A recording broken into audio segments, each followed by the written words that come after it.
welcome to our first day of our conference, Beyond Binary, Genders in the Past, Present, and Future.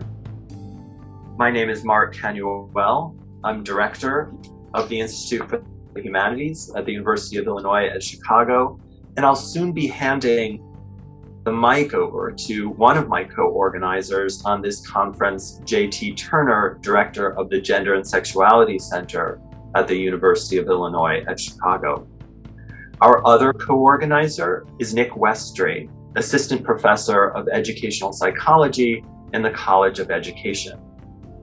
And you'll be hearing from him in the first of today's sessions. The three of us welcome you to UIC Online. We're grateful for your presence. That includes our presenters and audience. And we only wish that we could be seeing all of you in person. Please note that you can locate the schedule for this conference by clicking on the link provided in the chat. I posted it a while ago, but I'm going to just smack it in there again. So you can locate the schedule for the conference by clicking the link here in the chat, and you can also find the Zoom link for our fun virtual coffee time tomorrow, where we'll have informal chat to catch up with each other and share impressions of our conversations over the past few days. 2 days. I first want to begin with a land acknowledgement, with credit to Jeff Wheeler's rich collection of resources on our UIC Library's Native American Scholarship page, which I encourage all of you to visit. The University of Illinois at Chicago resides on the traditional territories of the three Fire Peoples, the Ojibwe, Odawa, and Potawatomi, purchased after war, encroachment, and a defeat of a pan-Indian movement that resisted U.S. nationalist settlement of the Great Lakes region. The area was also a site of trade, gathering, and healing for more than a dozen other native tribes. The state of Illinois is currently home to more than 75,000 tribal members, and the Chicagoland area is currently home to one of the largest and most diverse urban native communities in the U.S. Our land acknowledgement isn't simply pro forma for this conference, but is deeply intertwined with an interrogation of the imperial imposition of gender categories, sexual conduct, domestic regulation, and sustained violence to all manner of bodily comforts and communal well-being. There are a lot of people to thank in this little bit of time before we get going. As always, we're deeply appreciative of Dean Tantillo and the entire staff of the College of Liberal Arts and Sciences at UIC, who give us the support we need to provide innovative and community-building programming across the humanities, and who bolster interdisciplinary scholarship for our faculty and our students. I usually leave a thank you to our associate director at the Institute, Linda Vavra, until last. And I always say last but not least, but I'm going to put her forward and say thank you so much, Linda, for helping out with every aspect of our programming, to inviting people to come, to managing their, every aspect of making things happen. Thank you, Linda, for handling every contingency that comes up. This is a program that exemplifies the core of what we do at the Institute. It's our mission to promote understanding of our world with the tools of theory, history, cultural context, and mind-expanding conversation. And I'm delighted that we're all here to share together in that endeavor. If you are not familiar with the Institute, we invite you to drift over a little bit from the program link provided and take a look at some of our other exciting events we have lined up for the fall and for the rest of the year. Among them are our visiting fellow events, this year featuring Gerald Horn, Moores professor of American history and culture at the University of Houston, an author of Confronting Black Jacobins, The Counter-Revolution of 1776, Race to Revolution, and many other groundbreaking works. The best ideas for conferences come from conversations with each other, and this conference emerged from so many of them that I had to sit down for a while to retrace all of the steps. I was grateful to Murad al-Madahari for hosting a philosophy conference a couple years back on essentialism and anti-essentialism, which is where I met Robin Dembroff for the first time and felt that they, as well as other participants, had opened up a call for even more discussion of non-binary gender from different perspectives. And by the way, the title of this conference is partly inspired by the title of that is Robin's talk at that conference. It's always risky to say that you're the first of anything. And if this is not the first interdisciplinary conference on non-binary gender and the non-binary in gender, there haven't been many. I've scoured the internet and there was a fascinating day of gender exploration at FIU, Florida International University, and I look forward to collaborations with them in the future. But I think most of us feel the urgency of having this discussion because of the way that the non-binary is part of our everyday lives, our own lived experiences, our friendships, our families, our loved ones, and our students. With a sense everywhere, it's also urgently in need of more understanding and community building. When I first met JT Turner when they arrived on our campus, pretty soon after that arrival, we immediately began talking about how exciting it would be to explore an interdisciplinary conference on trans and non-binary gender practices and identities, and further conversations with Professor Barbara Risman and Professor Nick Weststrate helped to develop this idea into a reality.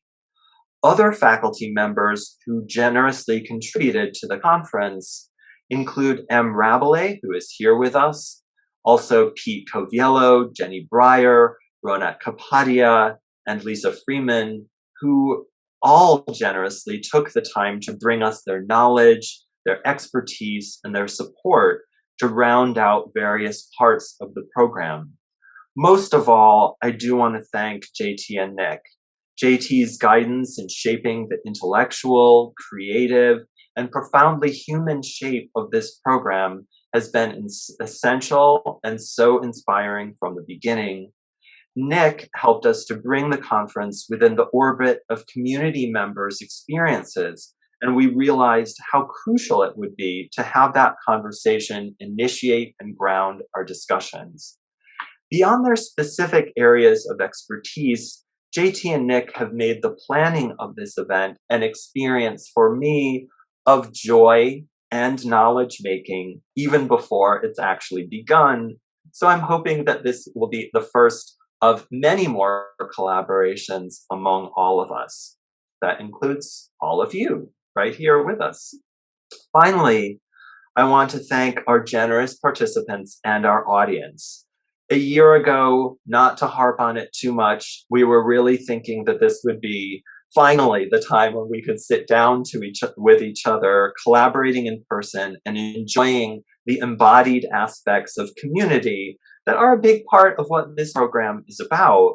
But now that we're doing this in a virtual format, we remain grateful, perhaps even more grateful, because we know how virtual events create their own challenges. We realize how important it is for people to take breaks, stay fed, stay hydrated, take the breaks when needed. We're very appreciative for the help of digital services for mounting this program, particularly Jeff Warner and our current video specialist, Nathan Nager. I hope I'm pronouncing your name correctly, Nathan. Tina Dillon is providing live captioning for this event, as she has done for us many times, and we appreciate your tremendous expertise. And please let me know personally if there are further accessibility needs that we can meet during the program. Just shoot me a message, or us a message, all of us a message in chat. I'm now going to hand the mic over to JT Turner. JT is director of the UIC Gender and Sexuality Center.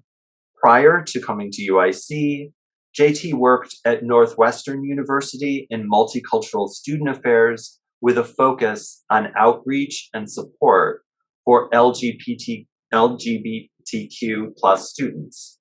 As a scholar practitioner, they focus their work on the intersections of race, gender, and sexuality. JT has served on the executive board for the Consortium of Higher Education LGBT resource professionals, as well as the leadership team for the American College Personnel Association's Commission of Social Justice Educators. In addition to their work in higher education, JT consults nonprofit organizations, religious institutions, and businesses on how to build anti-racist and inclusive workplace and learning environments. Thanks to you, JT, and I'm handing the mic over. Thank you so much, Mark. Good morning, everyone. It's so great to see you. This has been a really long time coming. I want to thank Mark for your leadership and planning and putting this conference together. Nick, you've been an amazing colleague to work with. It's just been a lot of fun being on this journey with the both of you. And here we are, day one. This is the early morning crew. I'm so appreciative for everyone waking up, getting your coffee, your tea, and joining us. Again, my name is JT Turner. I identify as non-binary, queer, Black, and I use they, them pronouns. And I serve as the director of the Gender and Sexuality Center at the University of Illinois, Chicago. Go Flames. A little bit about the center. The Gender and Sexuality Center is one of 7 cultural centers for cultural understanding, one of 7 centers for cultural understanding and social change at UIC under the Office of Diversity and Academic Affairs. The Gender and Sexuality Center, also affectionately known as the GSC, has advocated for and served queer and trans students, staff, faculty, alumni in Chicago for 26 years. Underlying our center's work is an understanding of intersecting identities and the multiple layers of diversity within LGBTQI plus identities, including, but not limited to, race, ethnicity, socioeconomic status, ability, geography, immigration status, and religious affiliation. Before we begin today, we want to acknowledge that we are going to have potentially hundreds of people in attendance throughout the next 2 days from all over the world.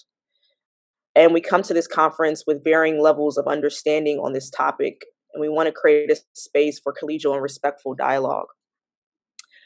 Please feel free to include your pronouns in your name display. And throughout the course of the conference, if you do misgender someone, that is to use the wrong pronouns for them, the proper etiquette is to acknowledge the mistake, apologize, correct your pronoun usage, and to note not to make the error again. Moderators will be monitoring the question and answer chat, which is at the bottom of your Zoom screen throughout the conference. Feel free to ask questions of panelists, and session moderators will get to as many as they can in our limited time together. Please note, if a participant is displaying any harassing behavior, they will be removed from the conference, though we don't anticipate this being an issue because we are all here in good spirits. It is not lost on me that we are at the beginning of what is known as LGBT History Month, a month created by a high school teacher in Missouri 26 years ago, similar to the GSC. And the month was created to highlight and celebrate the history and achievements of lesbian, gay, bisexual, and transgender people. People like some of the panelists you might hear from over the next couple of days.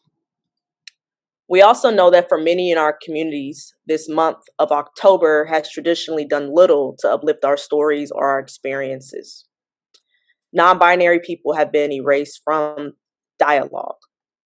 Even as we gain increased visibility, embracing more expansive thinking around gender embodiment and challenging gender binaryism is still something society is grappling with in every sector of life. I'm honored to focus our time over the next 2 days, uplifting the many genders in the past, present, and the future, to learn together, to be in community, to be challenged by one another, but most importantly, to experience joy together. Thank you for joining us for this really important conference. We have our first session at 9:30, Community First, a dialogue. You're not going to want to miss it. We have some amazing panelists that are going to be joining us to have a really intimate dialogue with one another just to get the conference started. But until then, we'll have a short break. I'll pass it back to Mark. Is there any remarks before we transition to the break? We have a few minutes before we start that panel, and so let's just take a quick break and come back together.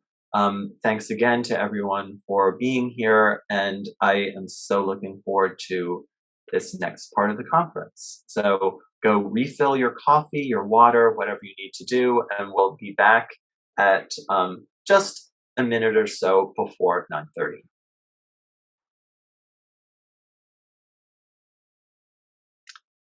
Good morning, everyone. My name is Nick Weststrate. Welcome to those of you who are just joining us, and welcome back to those of you who were with us from the beginning. It is my extraordinary pleasure to introduce the moderator for our exciting kickoff session, which we have called Community First, a Dialogue. Moderating this session is UIC's very own JT Turner, and this is my favorite part because I get to brag about my friend. JT is the director of the UIC Gender and Sexuality Center. Prior to UIC, JT worked at Northwestern University in multicultural student affairs with a focus on outreach and support for LGBTQ plus students. As a scholar practitioner, JT has focused their work on the intersections of race, gender, and sexuality, and as Mark mentioned earlier, served on the executive board for the Consortium of Higher Education LGBT Resource Professionals, as well as in the leadership team for ACVA's Commission of Social Justice Educators. So on a personal note, over the past year, I've had the pleasure of collaborating with JT on an LGBTQ plus campus climate study, and I can assure you that JT is always the highlight of my day. And in a moment, you will see why. First, one quick thing about logistics. About an hour or so into the session, we'll switch from dialogue among our panelists to an open Q&A period involving the audience. So please submit your questions in writing via the Q&A feature in Zoom as they come to you throughout the session, and I will collect your questions and present them to the panelists on your behalf. And with that, I will pass the microphone over to the illustrious JT Turner. Thank you so much, Nick. I have to think of a proper adjective to describe you as well. Just give me to the end of the session. Good morning again. Thank you all for being here. Again, this is like the early morning crew, getting your day started off right here at the Beyond Binary Conference. Thank you so much for joining us. We have an amazing, amazing group of folks who are going to be dialoguing this morning. And in a second, I'm going to ask them to introduce themselves. But first, I just kind of want to set some context for this session.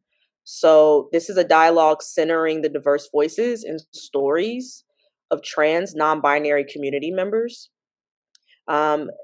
This is a grounding conversation with college students and recent graduates, where we will collectively reflect upon and imagine gender in the past, present, and the future. So that's just a little context of what we're going to be doing for the next hour. So we're going to dive right in because we only have a limited amount of time, and I want to make sure, everyone is able to share what they want to share. And so what I'm going to do is ask the first question to the group and then have everyone go around and answer it for themselves. And when you answer, please just, start off by introducing yourself. So your name, your pronouns, whatever you want to share about yourself, where you're positioned at the university or beyond the university, outside the university, and then you can respond to the questions. Does that sound good, panelists? I'm seeing you all. Okay, cool. Excellent.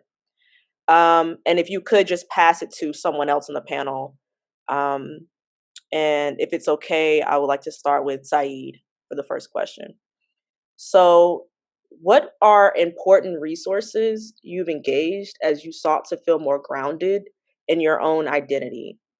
And then the second part to that question is, how have those resources changed over time?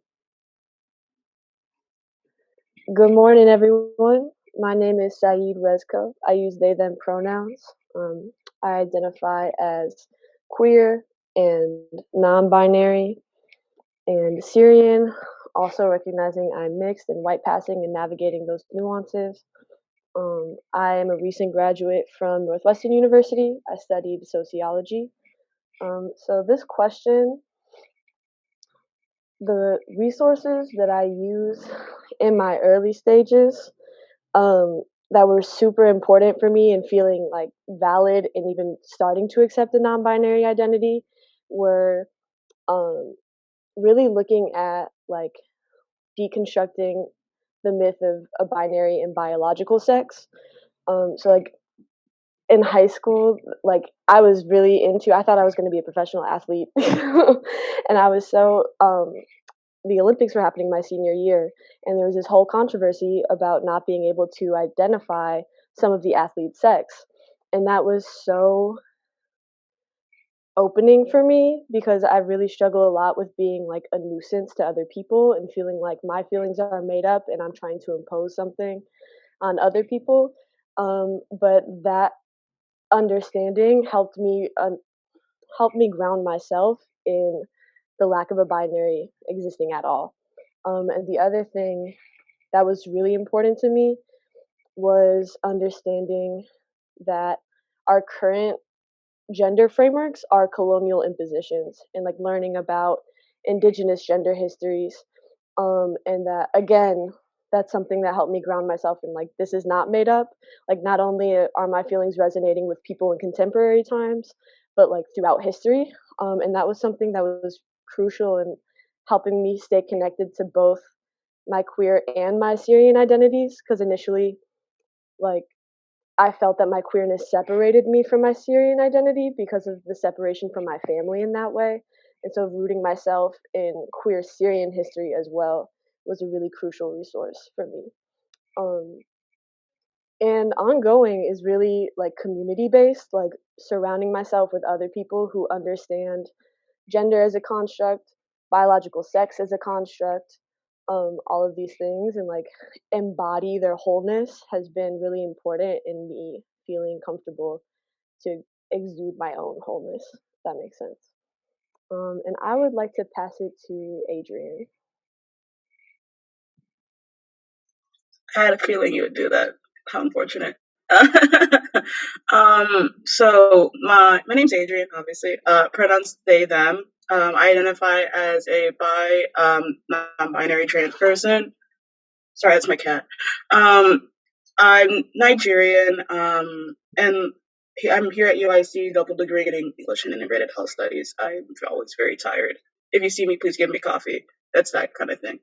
But yeah, when it comes to this question, I mean, I had a really hard time with it because like I was just thinking about like, how I like became to under like myself, and that generally came from like, internet resources and stuff like that because I was in the closet and I had nobody else to talk to in my sleepy white town in Illinois. Like there's not much resources to have, and the resources that were there were very small and minimal, so the internet was where I went to.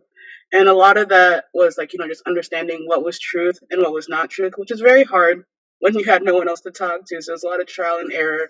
A lot of like, figuring myself out, like, having like a billion identities within the space of a week, stuff like that.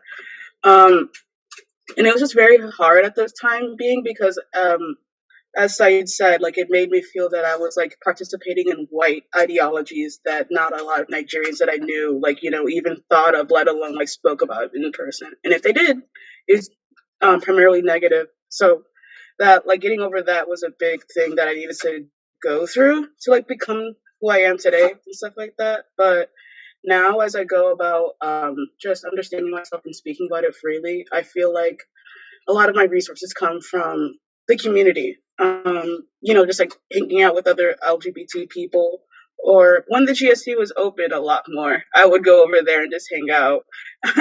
And so that would be like, my ways of grounding myself in my identity. I will pass it off to Dean. Okay, hello everyone. Good morning. My name is Kaylin Dean. You can just call me Dean. My pronouns are they, them. I am a senior industrial engineering undergrad at UIC. And resources. In my first 2 years of undergrad, I was a member of the UIC track and field team. There, I had a supportive team that provided an empowering environment, not only to succeed on the track, but also personally. Although I served as a leader, I felt very isolated in my gender journey to gender embodiment. So in order to feel and find community, I had sought out UIC's Gender and Sexuality Center, where I felt seen, heard, and was embraced for my identity beyond what I could physically do, and was presumed to be. So over time, I turned to the GSC as a resource of support and community to really thrive in the way that I deserved to and needed to. I would like to pass it to Jake. Hey all, I'm Jake. I use they, them. I am trans non-binary. Other words people have used to describe me, or I used to describe myself, are queer, trans femme, genderqueer, hot girl. Any of those are acceptable ways to talk about me. Yeah, I'm also white and come from a very small rural town, a sleepy white town, as Adrian said, which constructs a lot of my experience. And also the research that I drew on. So I feel like, gender as a social construct and as a racial construct, my chosen family is all trans non-binary and is mostly white. And I feel like have largely constructed our genders together. And so they are absolutely the biggest resource for what made my gender hey girl, this is how I've been exploring this lately. What has been your gender experience lately? A lot of it has been constructed interpersonally, relying on each other. What have you been thinking about? What have you been doing? Whether that be spiritually or physical exploration of different things. So that's definitely been a major resource. And then also, Alok Vaid Menon is this poet that really changed my world.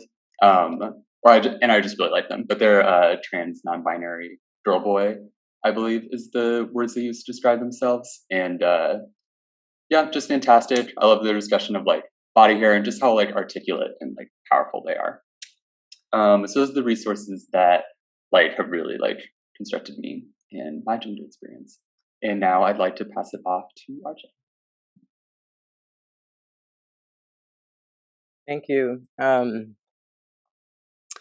Yeah, what a question. Grounding in these times, but also looking in the past and in the present and in the future. So for me, some of those resources, hi everybody, good to join you. My name is RJ, pronouns they, them, ella in Spanish, and also recognize that English and Spanish are both colonial languages. And so that's where I kind of start off with my understanding as a bilingual person, with that kind of bilingual brain, and also wanting to share a little bit more about my own journey. I'm Boricua, Puerto Rican, and first generation. And so there's been a lot of those conversations over the years where I, as a resource, sought out a lot of other queer and trans Boricuas so that I could also have those conversations, coming from a family that just wasn't accepting and still really isn't. So having those resources were important. Being able to tap into Latinx communities, being able to tap into Black and Brown, queer and trans folks was super important for me in how to navigate this world as a queer and trans non-binary person.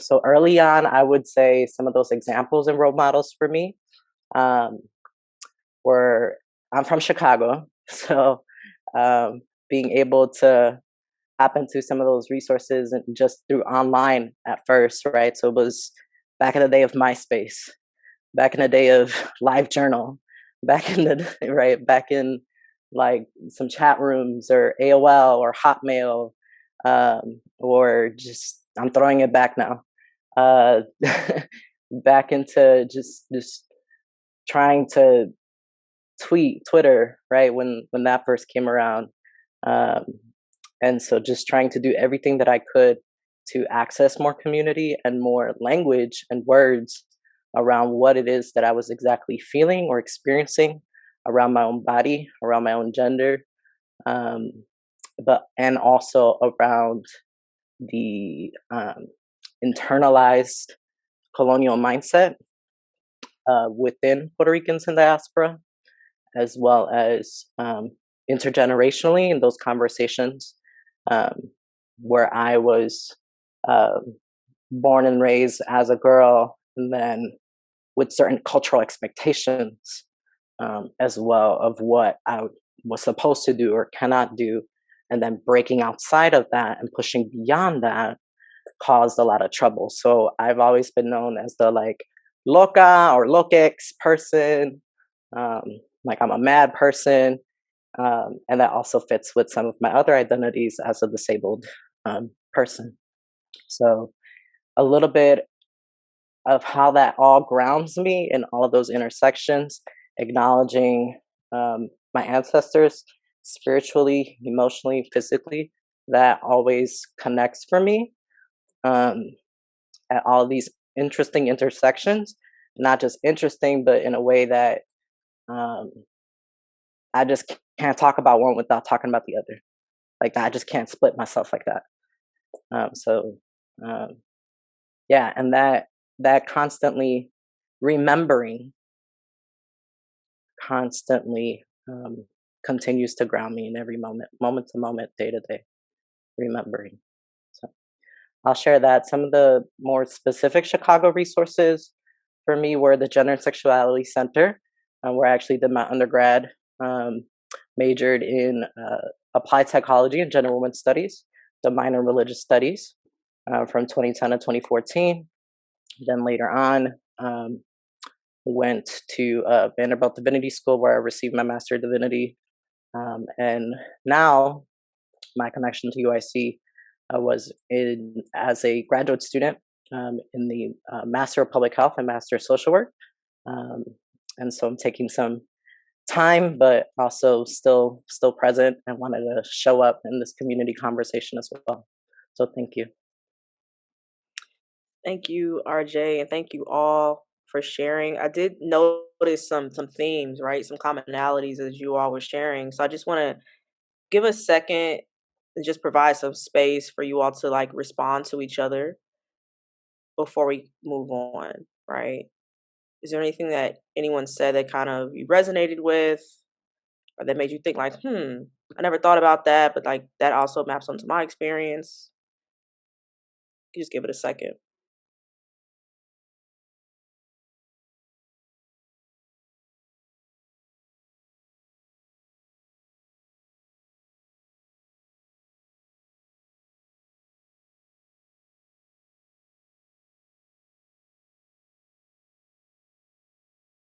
I do want to touch on the fact that several of us voiced like the coloniality of gender, and like what's been imposed on us, and like the loss of memory. Also, want to apologize for the construction in the background if anybody hears that. All right, but like the way that like colonialism imposed certain gender expectations, and then also at the same time removed the memory of what our original gender expressions and like accepted like roles were in society, um is such like a common theme in like trans POC experience, and it's also something that like I have to seek out so actively. Like I don't have, like, it's not a commonly taught thing, even though it's like a very real truth and it's an undebatable truth. And I wish that that education was much more accessible. Great point. Thank you. To go above and beyond to kind of reclaim that memory for ourselves, right? Absolutely. Anyone else want to share anything before we move on? It's a dialogue. We in community. We're just talking amongst friends, talking amongst community. Okay. So the next question I have for you all is, what world is worthy of non-binary people? And I would like to start this question with Jake. Hey, yeah, world can mean a lot of things. The thing that comes to mind when I think of world is like, I mean, it's a spatial thing, and a world that would be worthy of non-binary people is a really gender expansive one. One where like non-binary people aren't like immediately fixed in contrast to like an existing binary, tried to like put in it, made to exist within it. Like it's a completely otherworldly thing.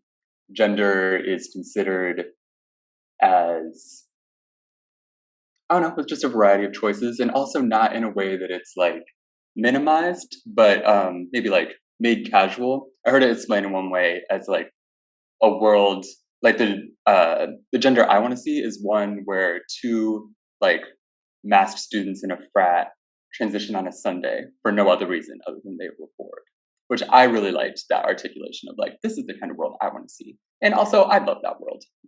So that is a world that's worthy of non-binary people. Absolutely. One that like champions that kind of fluidity. But yeah, that's where I want to start with that.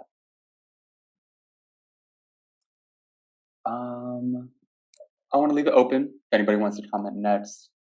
Yeah. Casual, like really resonated with my perception. I love that usage. I was trying to figure out how to word my own thoughts, and you did it better than I did, honestly. Because I was thinking of the comparison I came up with was like the Myers-Briggs, like personality traits. Like I wanted to, so it's like relevant to people's personalities, but it's also not like a social hierarchy that is tangible in society. You know what I mean? So gender is casual is what I would like to see, where it's not like so, the fluidity that Jake was alluding to is something that I want to see, that people are not stuck in an identity. I honestly kind of hate identity usage, and I understand it's like value when it's relevant in society, but I also think we get really bogged down in what that means, and that people get stuck in those categories, and that becomes self-inhibiting. So I like to look at non-binary as a perspective and as a framework more than an identity, honestly. And to that extent, like I do want to elaborate in an educational context, especially that like the work that we should be doing should not only be inclusive of non-binary identity, it really needs to rework itself in a completely different framework.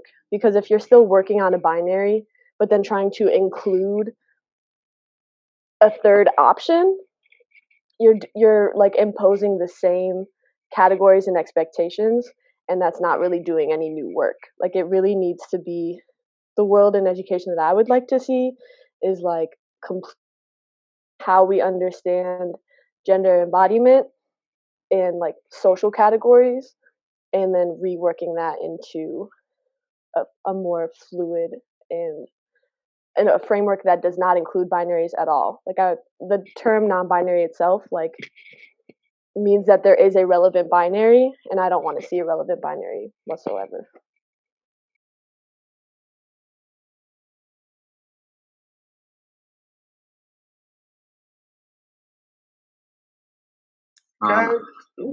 You go. Okay. Yeah, piggybacking off of what Saeed had mentioned with reconstructing the framework, I definitely agree. Once like it is all reconstructed, that non-binary folks can really provide an unseen and often overlooked perspective of the varying human experiences. I believe when the voices are really brought to life, as we are doing here today, it can provide insight and new levels of understanding in ways that can bring us all closer as a society and as a world, but also institutionally. And I believe that empathy is at the crossroads of insight and understanding. If we can really create an atmosphere and environment and a new world that encompasses that, we can move forward and not have to deal with the nuances of people putting expectations on us and us having to live up to those and different ways of us being perceived and things like that.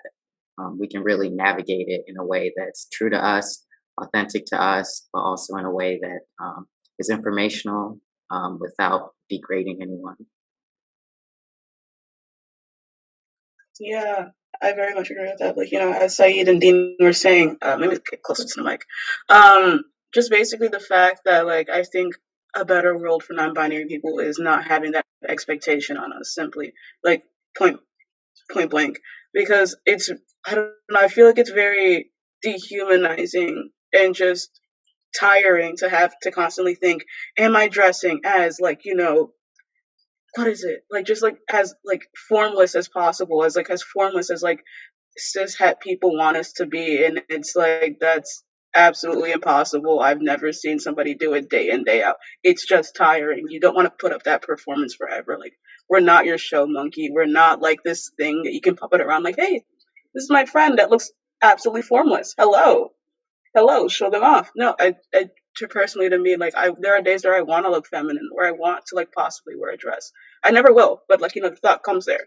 And it's just like, but you have to also think about people that'll be like, oh, but I thought you were non-binary. I thought your pronouns were they, them. And it's like, yeah, but it's very hello, Pepper. It's very multifaceted. And just like, the fact that, like, as of right now, it's very that closed, rigid box, I feel like, as more celebrities, I think, come out and, like, continue going about things their own way, I feel like that's going to be a very helpful step in, like, getting towards where we want to be, not necessarily like just endpoint,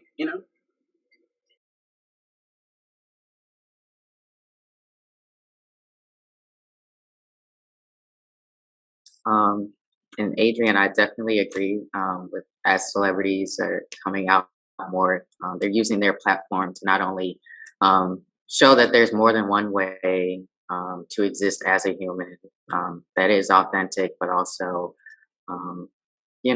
empowering for other people who are on their journey.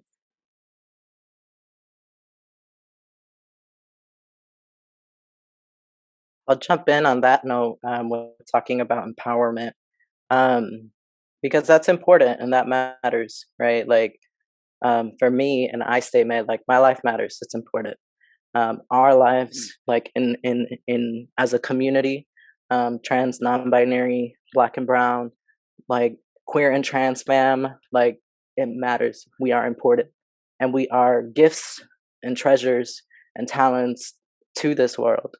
And so for me, that's very important to also lift up, in that the voice, right? Like, the aside from, in spite of, resisting, not letting obstacles kind of, just having to always, like, make way.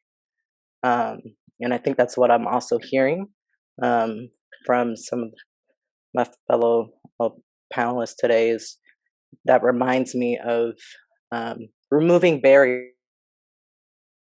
I'm interested in having too, and lifting up of removing what are those structural, systemic, and systemic systems and institutions that continue to kind of create this toxicity, or maybe a place that isn't as maybe I would hope, to create that kind of space and place for voices that are important, right? And experiences that are important, and bodies that are important. And so thinking about that, specifically around trans non-binary students, community members, trans non-binary activists, and also for me, a world that is worthy is really acknowledging that there have been a long history of folks that have come before us and that have paved the way. And so it means acknowledging my ancestors. It means acknowledging the beauty of uh, how I understand trans divine spiritualness, how I understand um, just all of those ways that I exist in the world, right? And so thinking about presentation and representation, but also thinking about perspective from a non-binary lens framework, that it's important, and that I hope that that can continue to. Sometimes I think about it as like abolition work too, right? I think about it as abolition of the gender binary and what does that look like.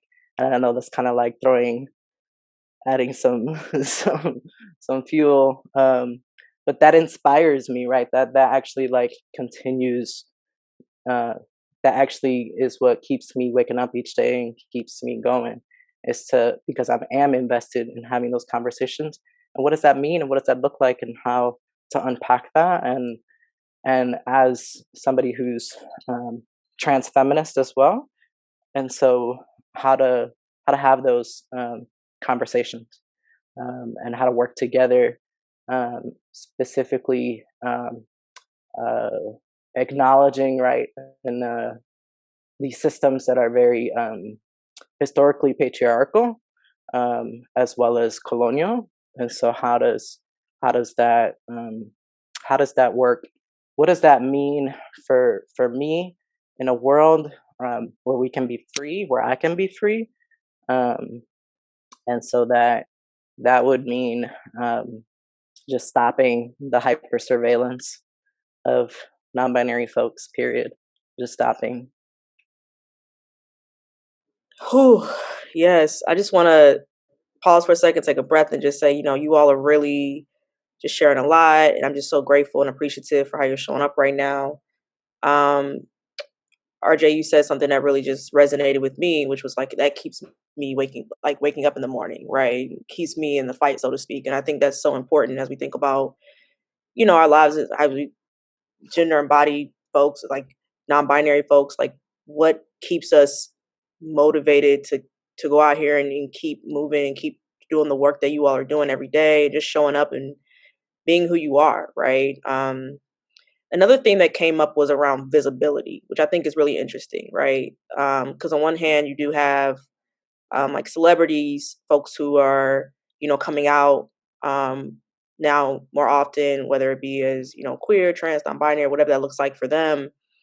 And then there's this sense of like, forced visibility, right? Where like you're visible, but not by choice. And so I kind of want to sit with that a little bit and kind of leading into the next question, which is how has your body been a site of struggle, transformation, and liberation? And anyone can, whenever you feel ready to answer, you can tap in. But how has your body been a site of struggle, transformation, and liberation?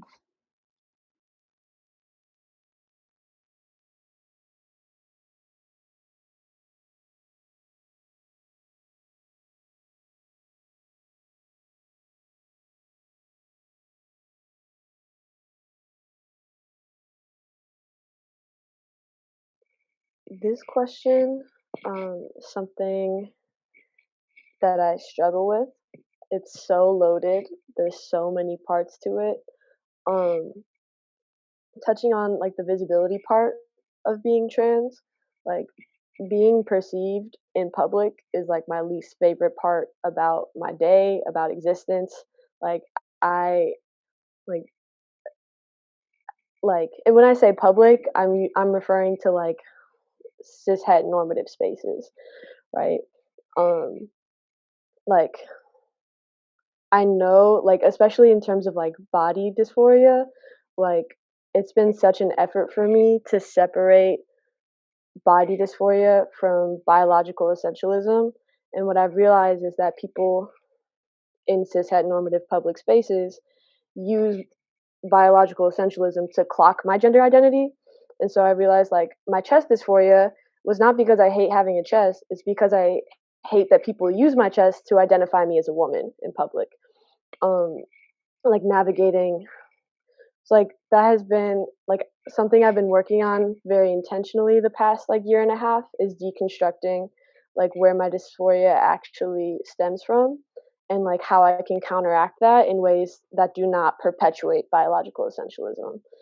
So something that's been like really helpful and important to me has been like tattoo art, and like curating my own, like I think of it as curating my own body, and that I get to like be very intentional about what my body looks like and how I'm presenting myself in a way that feels related to my gender, but at the same time is not essentialist. So like I have this like beautiful chess piece that a non-binary artist did for me, and we co-created the design together. And it's also rooted in like, you know, they had an Islamic art book, and they're also Syrian. And so like we found a design for inspiration. So it's like rooted in my Syrian identity and in my trans identity, and that helped alleviate a lot of dysphoria for me. Almost like finding little things like that has been really, really key. And I've also noticed that like I said, the cis normative spaces are where I feel very uncomfortable, but like being in trans space is where I feel like I'm able to express my gender in the most authentic ways. And like I've been allowing myself, like I used to think I needed to be more like physically masculine presenting in order to play with my more feminine embodiment. And so like trying to move away from that, like I'm trying to, you know, play more with makeup and more femme aesthetics in queer spaces, but I don't yet feel safe to do that in like cis het spaces.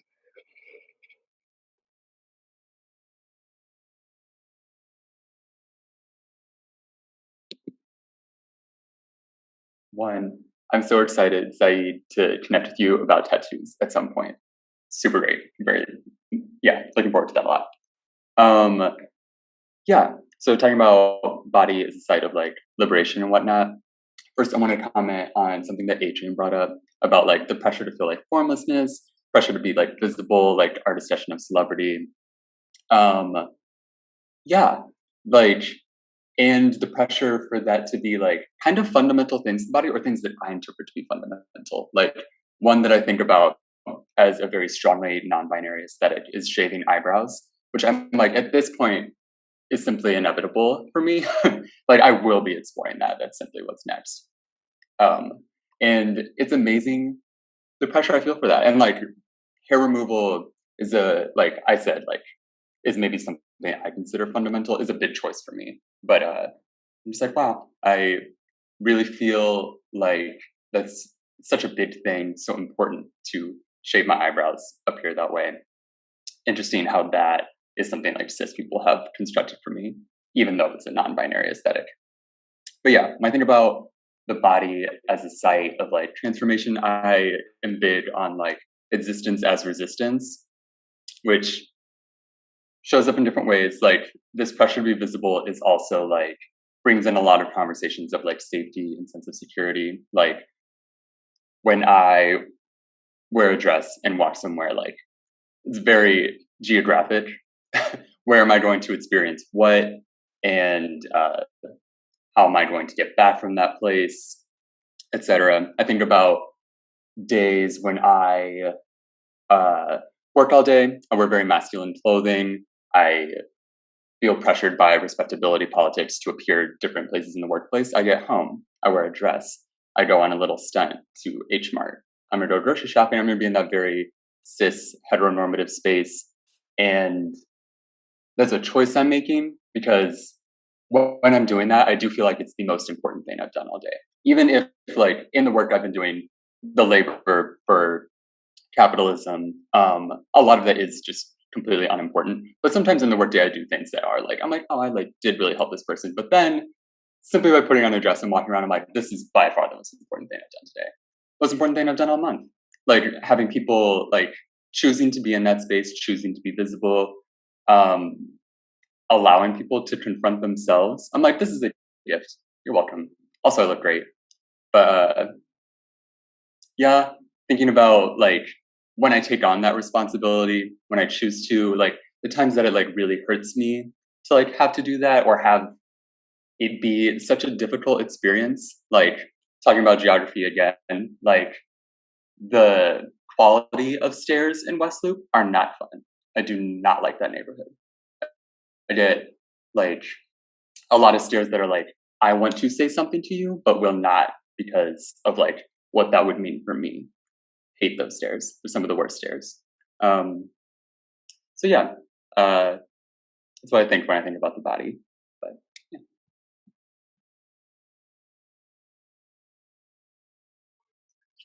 I do have to say, there's this quote that like Jake, you reminded me of when like you were saying that I think it's like, I think the gist of it is that like every breath a trans person takes is like revolutionary. I think if somebody can correct me or like say the person that said that, like please correct me.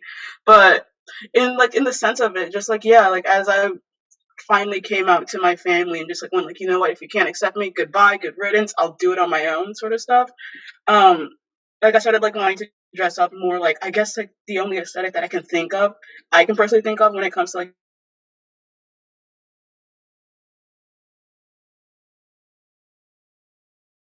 it's like, it's a lot of like baggy clothes, a lot of just like, oh, like dress however the hell you want to. Excuse me for like my small language.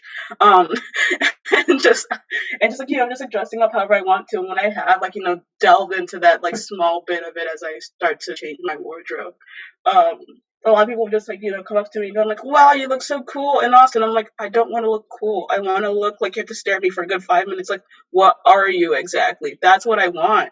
And a lot of the times, like when I do get that, it's ironically when I went to the South, either people come up to me and go like, "Are you a boy or a girl?" And I'm like, neither.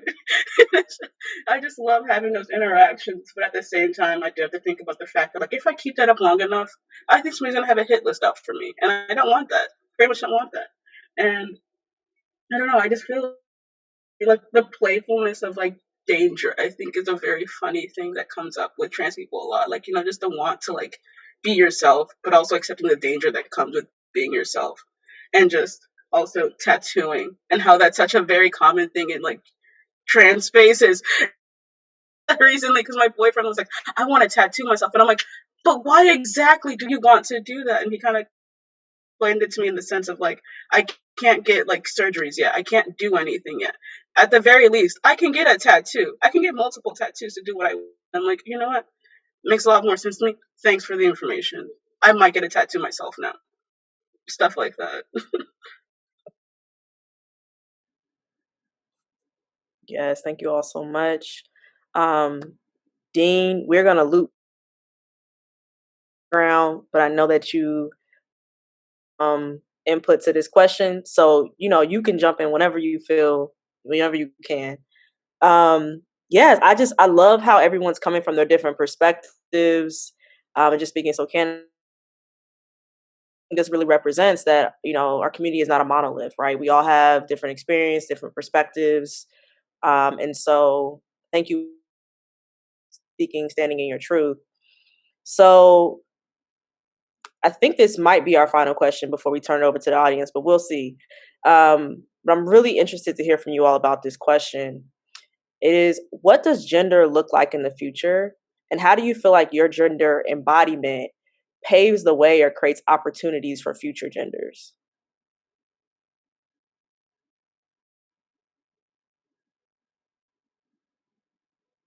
I see some head nods. I see some head nods. I see some smiles. I see some energy around this question. Y'all like that question? Okay. Give it a second just to sit with that.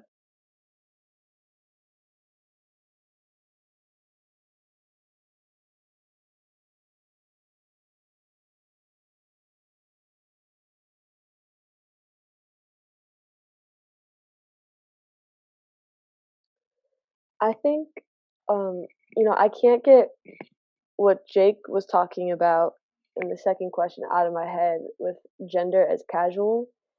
I like like I said earlier, I simply could not put that in a better way, and that's what I would like to see. And I know like there's difference in opinions in the trans community about like how important gender is and like feeling very tied to our gender identities. But like I am more on the side of like moving away from gender as a meaningful category. Just because even like the categorization of a certain quality as feminine or a certain quality as masculine does not like in some ways it makes sense, but for the majority of qualities, like it does not make sense to me. It's like moving away from the need to categorize and the need to like base how we interact with other human beings on what I see more as a personality trait, like does not sit right with me. So I would like to see us moving away from gender as a meaningful social category. But like I'm also struggling with how to do that in a tangible way, because it does matter and it does impact the way that people move through the world and the way that people are engaged with and the way that people can exist and like the violence that they face and like their means of living, like all of those things are relevant.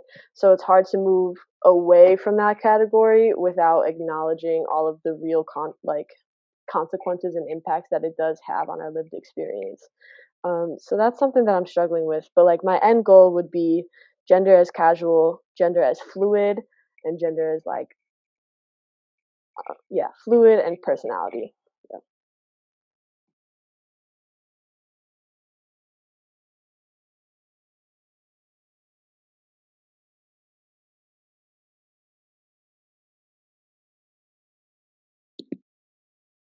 Definitely agree with Saeed. I feel like the way I think about it is like I want the world where gender is meaningful to end. I feel like it's very much taken from like Afro-pessimism, and I'm not trying to equate the Black experience in the United States with like the trans experience in the United States, but like I really appreciate that like framework and viewpoint of like the world is like fundamentally anti-trans as a racial construct, fundamentally anti-Black. That world has to end. We can't do otherwise. So I want that to end. Less of like, I guess, us changing, which I don't think is what you're like trying to say, but that's I guess just how I frame it. Like I want that world to end, not gender to necessarily become meaningless. But the world where that meaning is constructed, that can go. But yeah, for thinking about gender embodiment paves the way or creates the way for future genders, I want to bring it back to visibility again. I think about like interacting with students a lot, like something as simple as like I email a lot of students all the time, and I have they them in my little signature, and I'm like, this is just endlessly important. It's so small, and sometimes I'm like, this is like ridiculous, or like I don't want to like talk about or center pronouns or whatever, but like just for like I don't know what kind of impact that has on people to be able to see me like as a blueprint for like this is what is possible. Something as small as just like, hi, you need to return this. But then they see they them. Like it could be a huge moment for them. Like, oh my God, like this is what's possible. So definitely think about the blueprint thing, like how many people know they're gay because of me, how are able to feel confident because they see me show up in a professional space wearing X, Y, or Z. Definitely think about how my embodiment affects what people consider possible. And I think that's a really, really important thing about non-binary and about ending the world where gender has currently been constructed by literally showing people what the other world could be.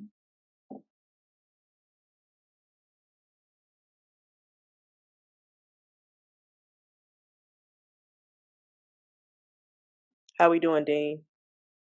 Good. Hello. Yes. So answering the question about what the future would look like. So I have a niece who's about 1.5 now. For you parents out there, they are 17-month old, and combined on both sides of their family. Mixture of aunts and uncles. So I'm like one of 2 aunts, and then there's like 7 uncles. So being one of the 2. Really showing my niece that there's more than one way to be me pretty much. For instance, like my sister was holding my niece, and when it was time for them to take a nap, they sort of turned to my sister and tapped her chest to, for cushion to lay down. And then my niece had did it with me, and there was nothing there. Ta-da! And my niece sort of looked at me and was just like, and then still laid down. But then it just goes back to just saying how like children just have these innocent eyes, right? And I would want the world to be more like children in terms of how they see people.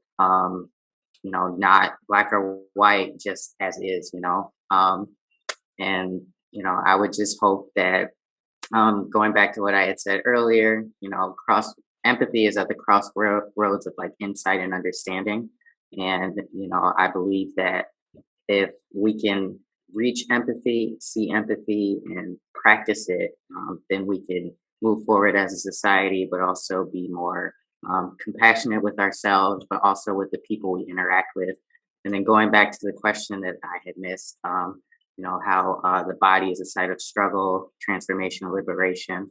The struggle comes with being perceived, right? As a Black, non-binary, queer individual, depending on what I'm wearing when I go outside, it depends on how people treat me, right? Being Black is one thing, but if I'm in a baseball cap, well, guess what? I look like a Black male, and people are gonna, be a little shaken, like if I come up closer to them and things like that. So I have to keep those little things in mind. And when dealing with like those silent microaggressions, I try my best not to internalize those things. And the transformation really comes where when I'm in solitude, right? When I'm in isolation, when I'm able to reconnect with myself. So I'll do things like go into nature, or, I'll sit by the lake or something like that to really reset and really dive into how I feel, and reflect on things that happen when I am around people, and just try my best to move forward and be gentler with myself, but also for me to have a level of empathy and understanding for other people, right, when they do these microaggressions towards me or things like that. Really trying not to internalize it, but at the same time, I would like to go out in the world. Um, I would like to be safe, and I would like to come back home in one piece, right? UIC, our community, we get like the safety advisory notes like every other day, like emails. And, every time I'm outside, I just worry that and fear that I might be the next one based on what I'm wearing, right?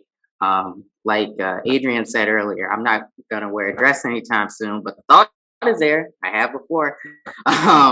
But just keeping those things in mind. But safety is a huge thing. And, also what Jake had said earlier, resistance and resilience is our existence, is something along the lines of that. Trying to keep all of those things in mind when I'm outside. So then when I am back at home in my space and creating my own space, I'm able to breathe, reflect, relax, but also take a moment to see how I'll handle tomorrow, how I'll deal with tomorrow. And in that, I get liberation from that. So.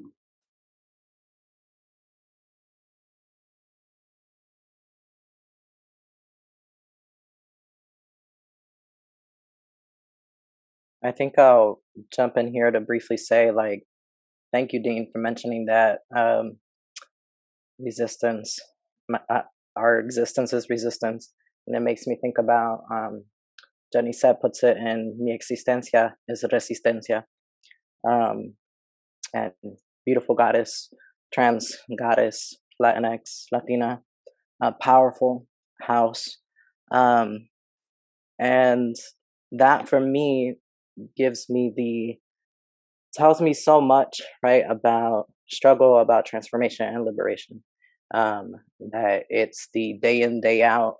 And it's not just a day in, day out. It's I think we were talking about this at some point, like that gaze, that non-binary gaze that continues to kind of impact moment to moment, even just how I'm dressed right now. Got some earrings on, got some glasses on, maybe a little bit of hair, who knows, right? But just like trying to go out in this like fabulous person self and creates a stir. And it's like, is that really necessary? No. But it's true to how I express myself. So I have to choose my authenticity time and time again, and my own freedom and liberation time and time again. And so I think that's also a part of this conversation is the transformations, is the leaders who are doing a lot of work and the role models and facilitators and holding space for these conversations to continue to transform, right? To continue to lean into curiosity and lean into doing the work that is internalized anti-Blackness, right? In Latinx communities, that is internalized anti-indigeneity, just all kinds of things that are important, and also justice work, right? That work of justice and freedom, and it's interest. It's not. It's disheartening, and it's also.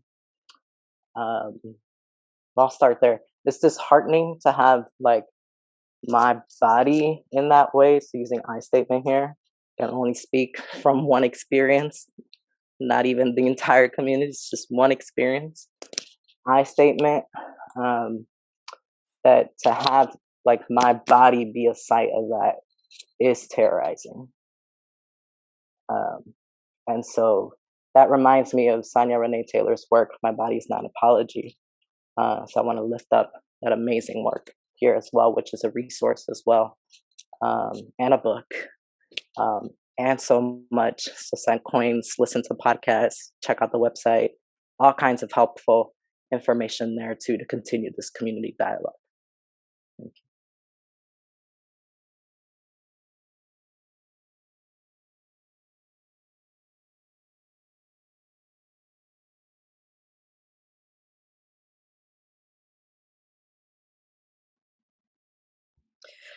I'm just over here taking deep breaths. I'm just so grateful. Um, I think we're about to turn it over for audience questions, but I just want to give a second if anyone had any, final comments or thoughts at this point, or just like reflections or anything you want to say to each other, right? Just after spending this hour or so in dialogue. I know I'm very grateful for all of you. I resonated with so much of what you all shared. These conversations don't happen every day, or these dialogues don't happen every day. And so it is really a privilege to be able to be here and moderate and to see all of you on screen and just, witness this moment. So thank you. But yeah, anything you all want to share with each other, final thoughts or comments? I would just like to say thank you all for existing. I see you all, I hear you all. You're all living and breathing. I'm happy to be here. Thank you for inviting me.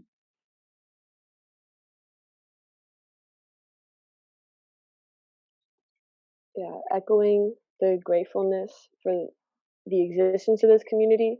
JT, I appreciate you bringing me into this UIC spot, and I now have community that I did not have before this panel. I also want to shout JT out really quick because JT was my mentor under, at Northwestern at the Multicultural Student Affairs, and they were the first ever non-binary person I ever interacted with in a professional setting. So like Jake's thoughts really, made me want to shout that out because I do think of myself as like, I'm working at a elementary school at CPS, so I do get those questions of like, are you a boy or a girl? Or like the older ones will even ask like, I don't want to make you uncomfortable, but like, can I ask you what your pronouns are? And I'm like, I really appreciate that question. And, then I get to engage them in that. So like, that's really exciting for me. But the person who did that for me was JT.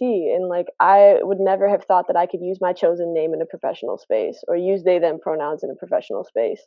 And they kind of paved the way for me to see that as a possibility. And I just really appreciate you. I appreciate you too.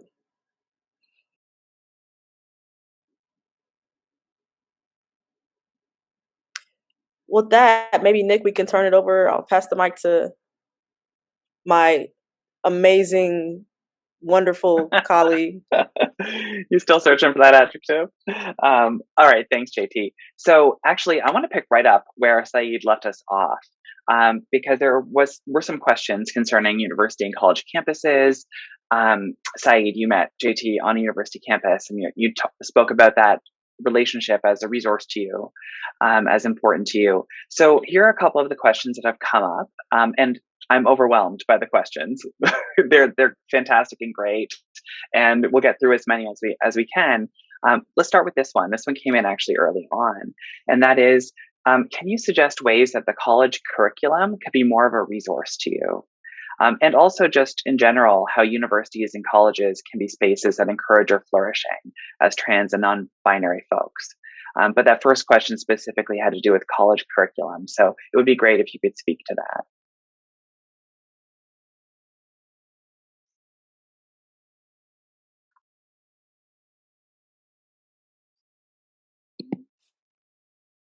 Okay. I want to center what Saeed said earlier for the "what world is worthy of non-binary people" question, talking about educational spaces and just stapling in non-binary people to a pre-existing structure, which is ineffective and not what we're looking for. Just want to center that.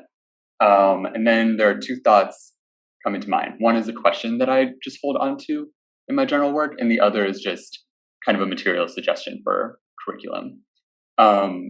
First, the question. I think a lot about how non-binary students are erased in culture, just not considered in educational research. You're asking how to include them into curriculum, which, they aren't included in curriculum. So a question I hold on to in my work doing research with non-binary students is that recognizing that no data is collected about them that you could use to support, hey, what should I put in my curriculum?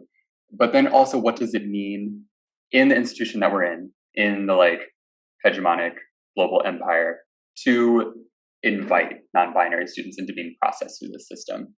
I think about it in the terms of capitalism designates groups outside of the market as informal economies to be formalized, to be processed, and considering non-binary students as a new frontier to extract different things from, is a question I hold on to, because in the end, I want there to be research about non-binary students. It's still where I'm at.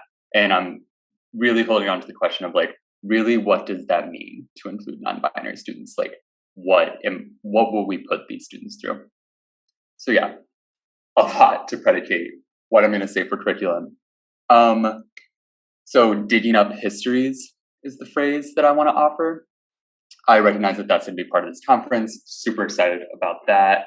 I think it is very important to search for histories, reprocess them through a critical lens, and reoffer that knowledge in a new frame. That is the curriculum I would be interested in if there was a class called the reconstruction of non-binary history. Fantastic, fabulous. I would love to take that class. But yeah, I think that is radical work is knowledge has been determined by United States empire hegemony, and recreating knowledge that addresses and confronts that, I think is a really important project of curriculum. And that's the answer to that question.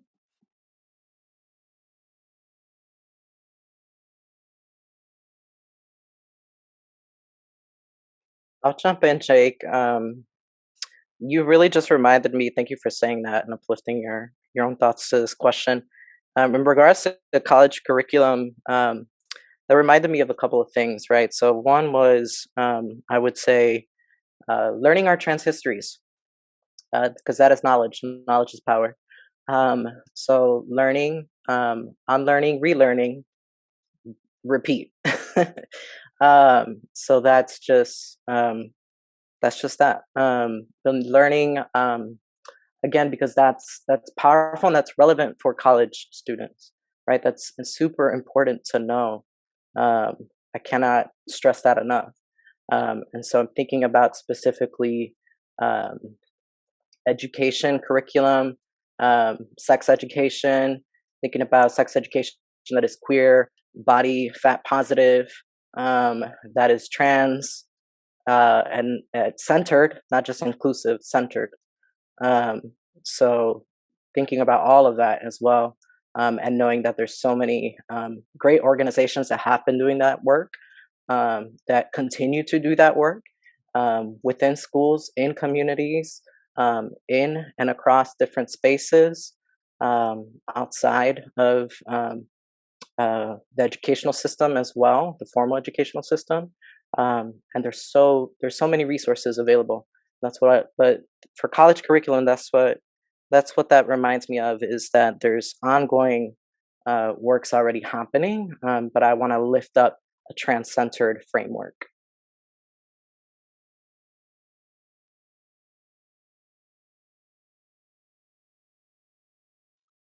Thank you, Jake and RJ. Anyone else want to add to this question before I offer a new one?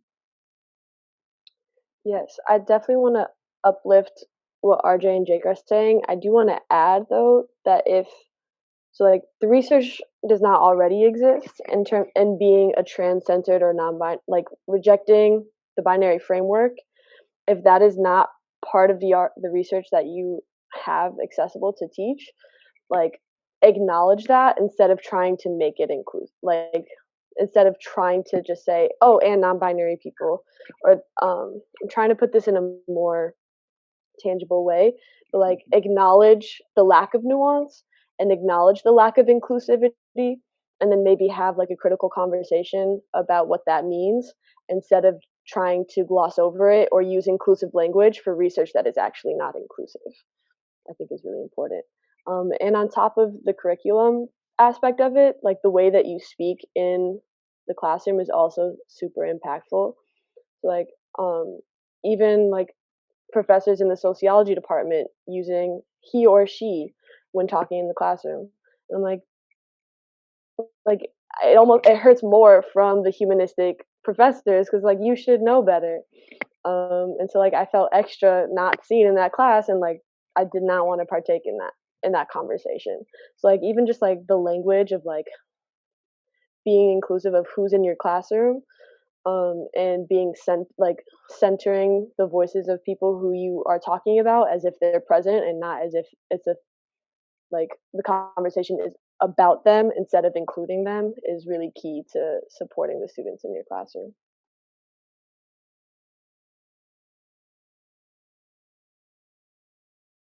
And also speaks to the importance of why you're here today as well, grounding this conference with your experiences. So thank you, Saeed.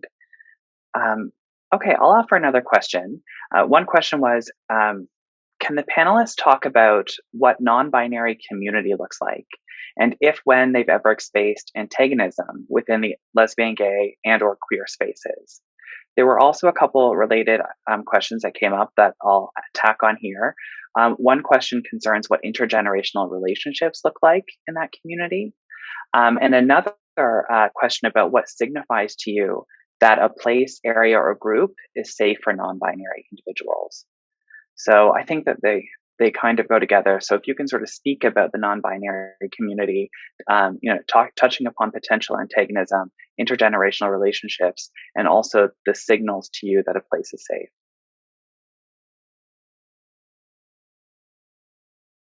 I'll go. Thanks, For me, Dean. you're welcome. For me, just knowing if a place is safe is if someone asks me my pronouns.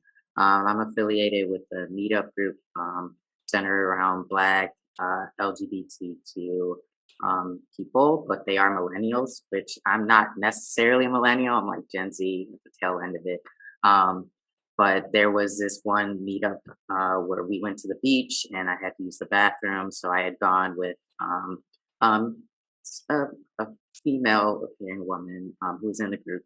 We had gone to the bathroom and she assumed that I was going to go to the women's bathroom, but I ended up going to the men's bathroom because that's what was available, but also, yeah, shout out, but also going into like how I'm perceived. Like if I had I had a shortcut haircut that day, and if I go in the women's bathroom, everyone's gonna stare at me. So yeah, I'm gonna go there. But then it brought up like the intergenerational question between her and I. she had actually asked me what my pronouns were. And for her being about 10 years older than me or so, we were talking about that. And then I asked her what her pronouns were. She said she, her, and I said, okay. But then I was able to relay my pronouns to her, and she was then able to understand.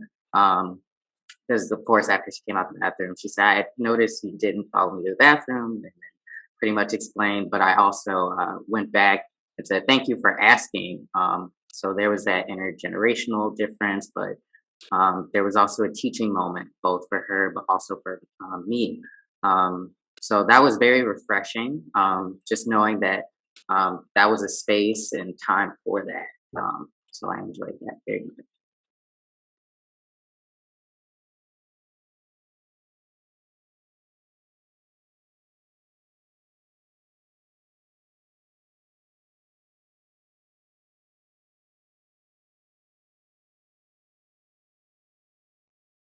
I mean, I do want to point to the reality that there are not many non-binary elders accessible um, to our community.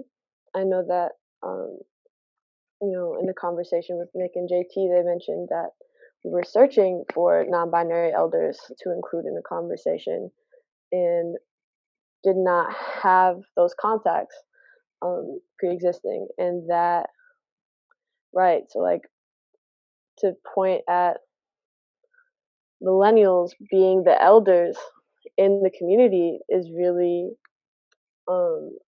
disheartening to me. And I know that that points to like the destruction of memory and like recreating like lost human memory. But that's something that I've been sitting with a lot, and that was a struggle for me in terms of coming into a non-binary identity, and why those historical resources were so critical for me in like being grounded in like choosing to accept this identity and move through the world in this way. Yeah, I just wanted to add, like as I was coming into like, becoming a panelist and stuff like that, I remember you guys talking about like, oh, I'm in graduate school and stuff like that, and I'm like, I'm still a tiny undergrad and stuff like that, and just like realizing that, like, yeah, as Saeed said, like, I'm like, I don't know, I don't even know what I would be considered, but in some spaces I'd be considered an elder, and I'm like, at 21, how is that even possible? Because like, in my Nigerian mindset, an elder is somebody that has gray hair, but at the same time, I'm also considered an elder to my younger siblings and stuff like that. They have to call me like, like Yoruba words of like, being an elder and stuff like that, and it's always so weird. It's such a weird thought to me, like, that like at like this young age, I'd be like, also bestowing wisdom and stuff like that. And it's just, I feel in a non-binary setting, it's a very, like, I feel like it's very fluid, which is ironic in the sense that, yeah, it's a very fluid, like, we're all just teaching each other things that we didn't know before. And I think it's honestly one of the reasons I love it so much, being non-binary, that you just get that, like, oh, we do whatever we want, and it's very fun, stuff like that.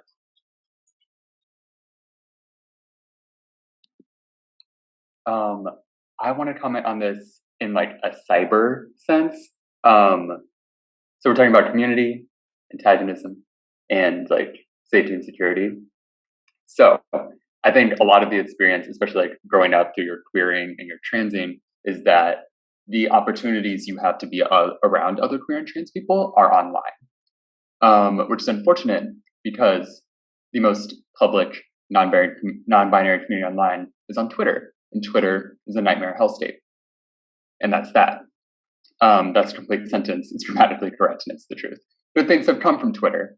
If I could delete Twitter, I would in a heartbeat. I feel like Saeed touched on this briefly with like, oh, some non-binary people really want like gender to be really important. Some people don't. Some people think the trans medical experience like reifies your identity. Some people think that that is really awful. Some people think you should be asked your pronouns when you enter a space. Some people think that is an isolating experience. There's a lot of antagonisms that happen online. Those are the public ones. Those are where people who are isolated and seeking that security and sense of community, unfortunately, must go. I interpret that as unfortunately, just because of how I have seen those communities impact people. People can get good things from those. I'm really in the stance that it's a net negative. I find security, like in person with people, I recognize our communities are like intentionally dispersed. People are alienated by our system. It's difficult to organize around loneliness. Those things I think of when I think of community, and just like how unfortunate social media is, and how like predatory it might seem for like people who really need. People are so isolated and need these communities, and then these online communities are just vicious. Yeah.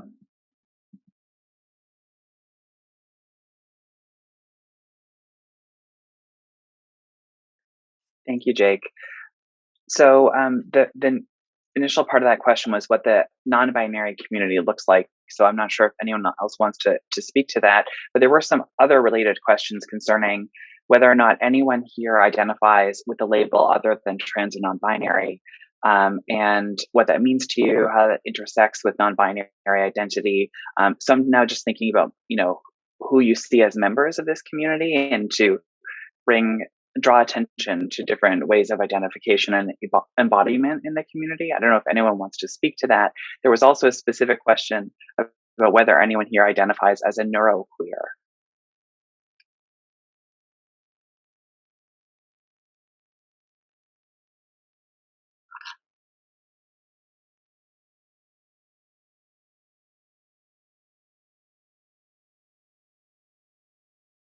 I'll jump in, get us started. So when it comes to, and this actually ties in, so I think Adrian, what you were talking about earlier too, in regards to elders. So there are other terms that are indigenous within my own cultures and traditions. So thinking about a lot of how I also embody, right? So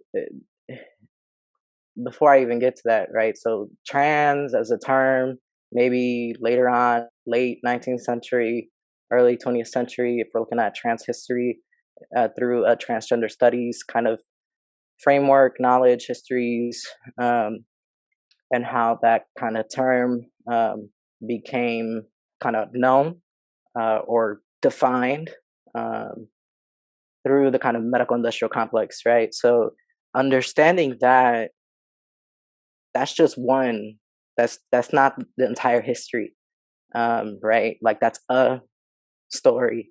And even within that, there's an erasure of Black and Brown folks that had already been existing, period. So the term, right, that I also identify with is two spirits. And that term is something that is not a term, right? That English doesn't even do it justice. So understanding that the embodiment, right, my embodiment of who it is that I am in spirit within, that yes, I have this external body presentation, right, and that I'm carrying with me, right? I'm walking around, moving, mannerisms, talking the way I maybe do one of these, and that there's also this wisdom, this ancient, this generational, this traditional, this cultural, this embodiment, this wisdom that comes from, that has been passed down, right? And so acknowledging the role of the importance of, there are non-binary elders within and among communities that we're a part of, period. An exclamation point, actually. Well, that's what I would add.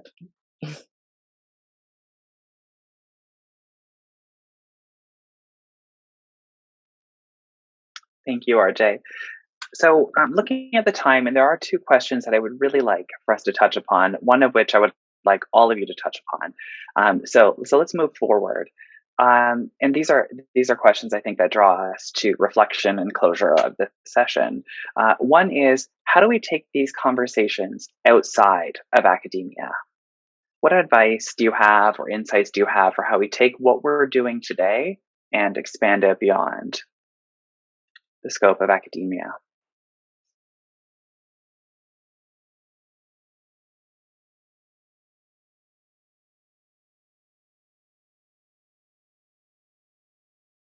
I'll jump in on this.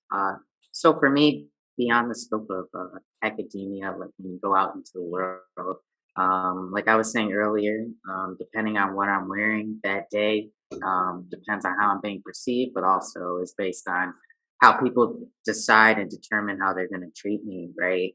And that can be harmful, it can be dangerous, it can feel very insecure, like all the things you don't want to feel, right?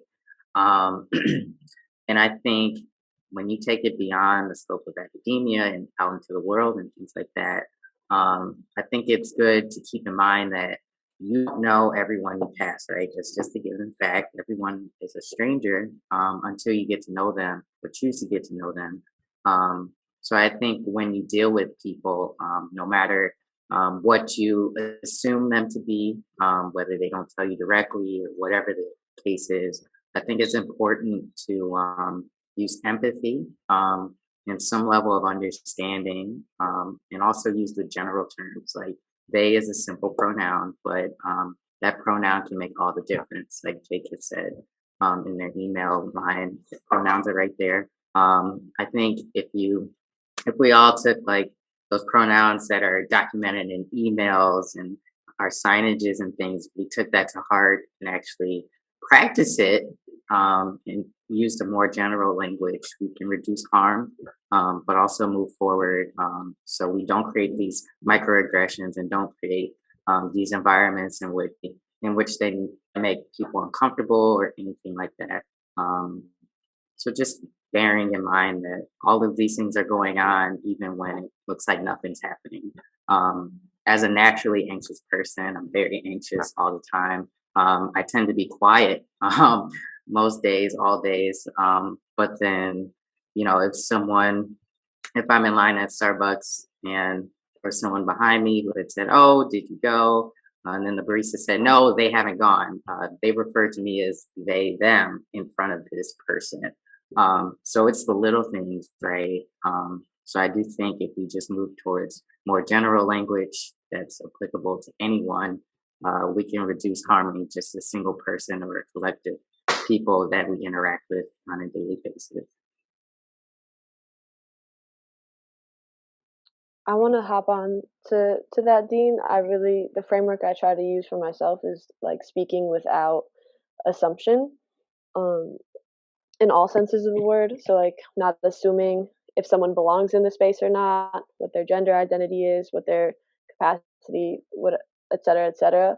Like trying to really reduce the number of assumptions that I'm communicating in my interaction and in my language, I think is really important to creating inclusive in spaces, and creating the world that I would hope to live in. Like beyond academia, I really appreciate that question because I do think that like the most important site of transformation is the personal and interpersonal. It's like really working on deconstructing your own assumptions, your own frameworks, your own understanding of what gender is, what biological sex is, and the ways those interact with all of our identities and like race and ability and all of those things included. Like reworking that for yourself and engaging other people in those conversations is going to create the world that is safer for us to live in more than like more than just of learning to an academic language. Thank you, Saeed. And maybe we can revisit this question tomorrow as well at the roundtable discussion on research, activism, and community, where we'll be exploring those interrelationships across those spheres. That's at 10:30 Central tomorrow. Last question. This is a good one. It reads, we talk a lot about the struggle phase. What's a moment of joy or euphoria that you can remember from being able to express yourself? Let's bring it home with the joy.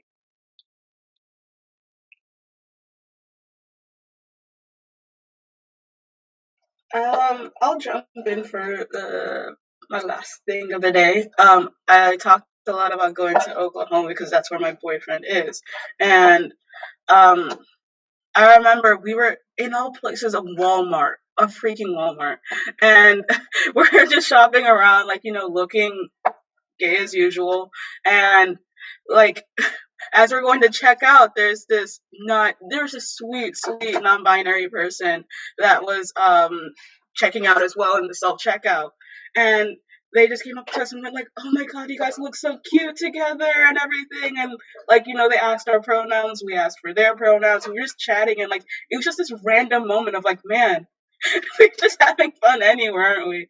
Like, because there's just like a lot of like random spaces where you can connect and just like, oh my god, we're both non-binary. We both share similar identities and stuff like that. And it was just, I don't know, it really made like the rest of the trip for me in terms of like the fact that like Oklahoma's just considered such a like negative, like Republican, angry, like, COVID doesn't exist, non-binary people are bad, and like you just see at that moment you're like, thank God, you know?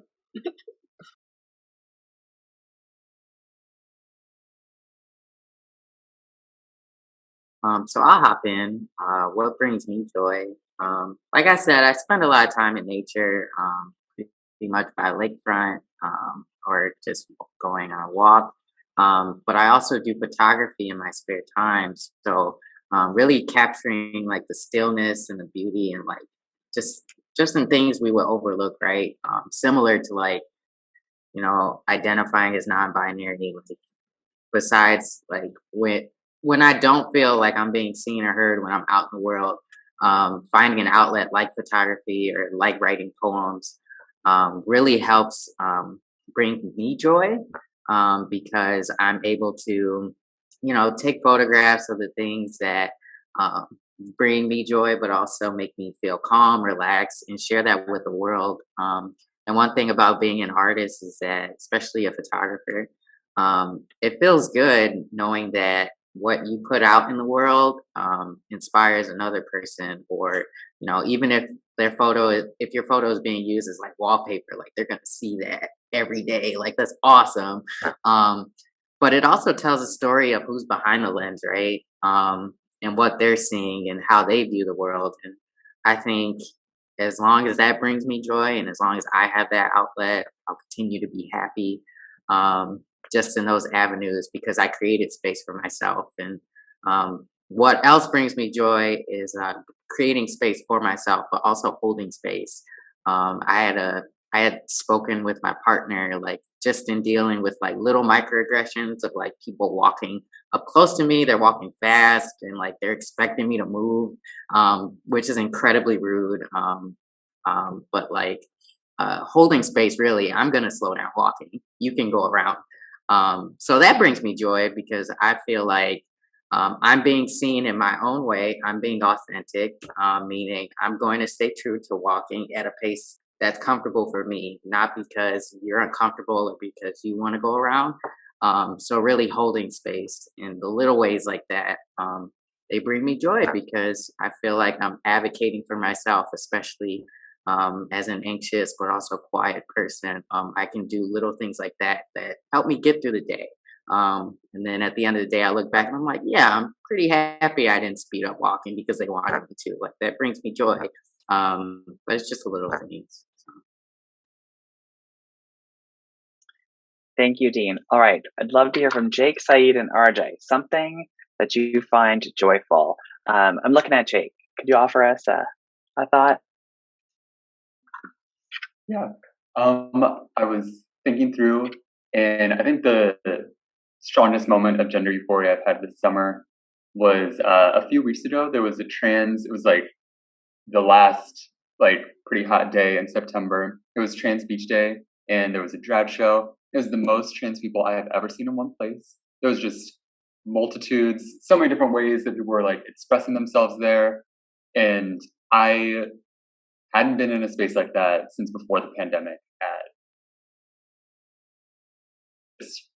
It was just so fabulous. It was so great to see all of those people in one spot in community. Really liked the community, brought me gender euphoria. It was on the beach, so the drag show was funny because all the girls individually came to thought like, well, if I get in the water, that'll be hilarious. If I get my wig wet, that'll be hilarious. And they all did it. And it was just very fun. that was the last moment of like genuine euphoria that I've had. Thanks, Jake. Zaid?